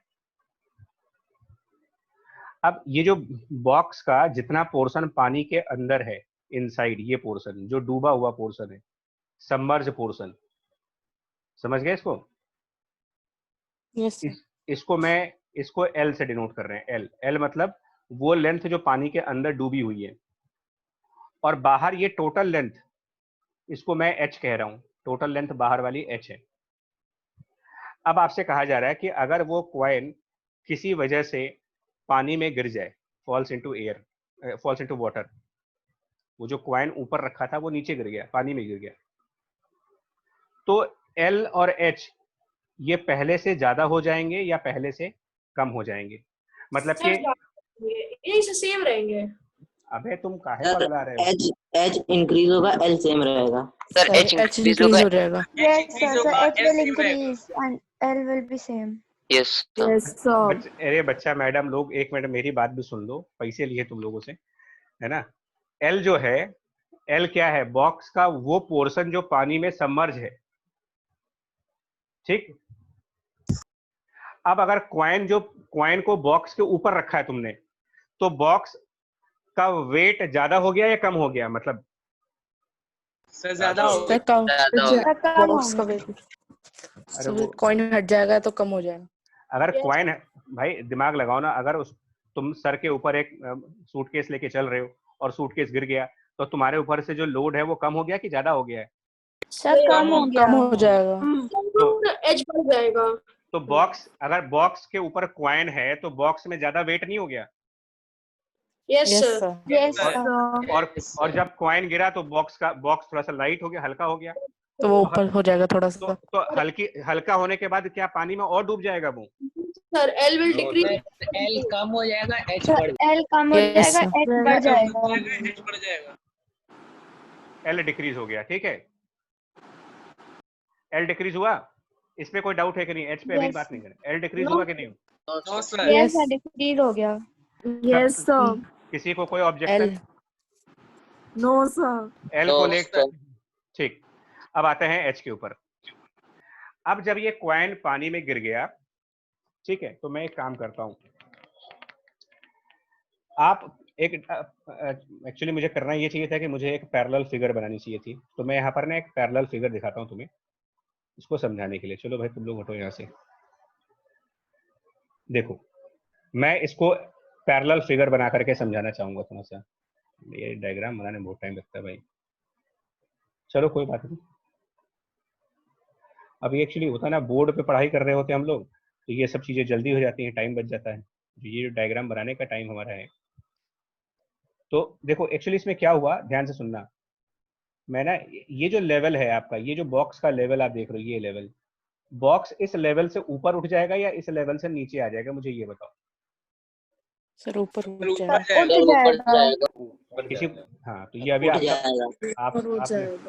हाँ उठ गया क्योंकि क्वाइन गिर गया उसके ऊपर से ना, तो ये बॉक्स तो चला गया और क्वाइन आकर के यहाँ पर आ गया। क्वाइन जो है वो इसमें पानी में अंदर चला गया। अब जरा दिमाग लगाओ कि वो जो बॉक्स ऊपर चला गया, तो क्या उसके ऊपर जाने से कोई स्पेस खाली नहीं हो गया? सर डिक्रीज हो जाएगा वो भी हाइट। बॉक्स के ऊपर जाने से क्या ये स्पेस, ध्यान देना जहां पर मैं हाइलाइटर मूव करने जा रहा हूँ, क्या इस जगह ये जो स्पेस है खाली नहीं हो गया? Yes sir. Yes sir. अब इस जगह पर क्या आएगा? कॉइन। अबे कॉइन तो नीचे चला गया। कॉइन से डिस्प्लेस हुआ वाटर। तो कॉइन से डिस्प्लेस हुआ वाटर आएगा। ये बताओ तुमने, सुनो मेरी बात तो सुनो, प्रैक्टिकल बात करो जरा। क्वाइन जो होते हैं वो कितने, वो उनमें कितना वॉल्यूम होता है भाई? क्वाइन जो होता है वो बिल्कुल एक पतला सा सिक्का होता है, तो क्वाइन का वॉल्यूम नेगलेक्ट किया जाएगा। क्वाइन में वॉल्यूम नहीं होता, मास होता है, वॉल्यूम नहीं होता उनमें। तो क्वाइन से कोई पानी डिस्प्लेस नहीं हो पाएगा, बहुत ज्यादा नहीं डिस्प्लेस होगा क्वाइन से। सर जो पानी ऊपर है वही उस स्पेस को फिल करने में नीचे की तरफ चला जाएगा। तो जब ये पानी इस स्पेस की तरफ आएगा, तो अब बताओ ये जो लेवल एच तुम दिखा रहे थे, ये एच क्या हुआ?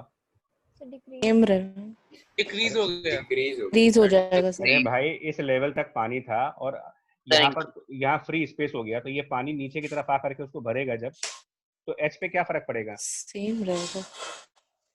अरे मैडम क्या हो गया तुमको? अरे डिक्रीज होएगा। होगा सर, डिक्रीज हो जाएगा। सर डिक्रीज हो जाएगा। यस सर डिक्रीज होगा। साइड से थोड़ा पानी बॉक्स के नीचे आ गया, साइड से थोड़ा पानी बॉक्स के नीचे चला गया, तो ये साइड वाला लेवल वही रहेगा अगर उसका पानी बॉक्स के नीचे जा रहा है तो। No sir. No sir. Sir decrease होगा। एच विल डिक्रीज और एल भी डिक्रीज हुआ। Yes sir.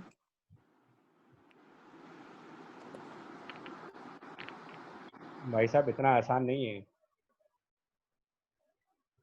समझ पा रहे? तुमको समझ में आ गया होगा कि थोड़ा टफ है ये, मतलब टफ का रीजनिंग है ना, रीजनिंग सोचना। आसान है पर निकला मुश्किल। सर कुछ ज्यादा ही आसान है। आंसर्स बिल्कुल ही ऑपोजिट निकले। यस सर, हमने निकला कुछ और सर। भाई साहब ये एक्चुअली जानते हो, ये प्रॉब्लम जो है ना, ये जेई की रियल प्रॉब्लम है, 2006 की है। यस सर, इसीलिए थोड़ा पहचान लग रहा था। अच्छा, जान पहचान लग रही थी इससे।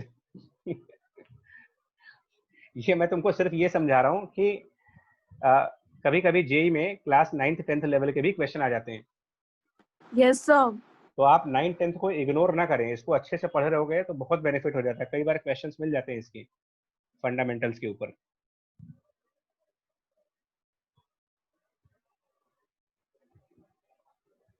क्लियर हो गया पॉइंट आपको? Yes sir. Yes sir. चलो यस सर। जी बच्चा, थैंक यू। अब इसके बाद चलते ना, एक ये हमारा टॉपिक रह गया, body floating into non mixing liquid, एक ये टॉपिक रह गया। प्लस ये रिलेशन वाला पार्ट तो हो गया, मतलब ये तो डन है, ये रिलेशन तो पहले निकाल दिया हमने। इसके बाद एक्चुअली हमको ये करना था application of principle of flotation, मतलब इन पॉइंट्स को डिस्कस करना था। तो अभी तो नहीं हो पाएगा, इसको हम लोग क्या करेंगे, हम नेक्स्ट क्लास में डिस्कस करेंगे। बट आपको मैं इसके नोट्स आज फॉरवर्ड करूंगा, मतलब ये जो भी आज मैंने लिखा है ना, इसके नोट्स फॉरवर्ड करेंगे तुम्हें, ठीक है? वीडियो तो अपलोड हो ही जाएगी, बट उसके अलावा इसके मतलब नोट्स जो हैं वो आपको व्हाट्सएप ग्रुप पर भेज दूंगा मैं। तो उससे क्या करना, नेक्स्ट क्लास के पहले आप इन पॉइंट्स को अपने लेवल पर एक बार पढ़ करके रखना कि इनसे क्या होता है, ठीक है जी? तो हम लोग को डिस्कस करने में थोड़ा सा जल्दी हो जाएगा और इजीली हम डिस्कस कर पाएंगे इन क्वेश्चंस को। प्लस ये डन है मेरा जी। सर एक रिक्वेस्ट है सर, जी। अगर आपके पास रिकॉर्डिंग हो तो सर सर्कुलर मोशन की भी अपलोड कर दीजिएगा। उसमें थोड़ी सी सर जब हुआ था सर उसमें क्वेश्चंस गलत हुए थे सर मेरे। अच्छा चलो मैंने क्वेश्चन सही से रीड नहीं किया था इसलिए मेरा गड़बड़ अगर हुआ। मतलब ये टॉपिक के बाद एक सर्कुलर मोशन का रिवीजन ले लीजिएगा। ठीक है, ये ज्यादा अच्छा है बिकॉज़ ये सर लास्ट। एक बार सर्कुलर मोशन का रिवीजन सर। ठीक है बच्चा, कर लेंगे। ये लास्ट मतलब एक्चुअली ये टॉपिक आपका एंडिंग पे ही है, अब लगभग खत्म कर दिया हमने इस टॉपिक को, ऑलमोस्ट एक लेक्चर में और हो जाएगा ये। ठीक है, कंप्लीट हो जाएगा ये, तो उसके बाद कर लेंगे, अभी नहीं करेंगे, बट एक लेक्चर ये हो जाने दो, ये टॉपिक पूरा हो जाएगा फ्लूइड वाला चैप्टर। तो अब इसके बाद ग्रेविटेशन से पहले हम कर देंगे सर्कुलर मोशन को, रिवाइज कर देंगे। ठीक है, यस सर। चलिए जी, बाय बाय बाय बाय जी। Thank you sir. Thank you sir. Bye sir, bye bye. Thank you sir. चलो जी, thank you sir. Bye bye जी, bye bye bye bye, take care जी। बंद हो जाए यार मीटिंग।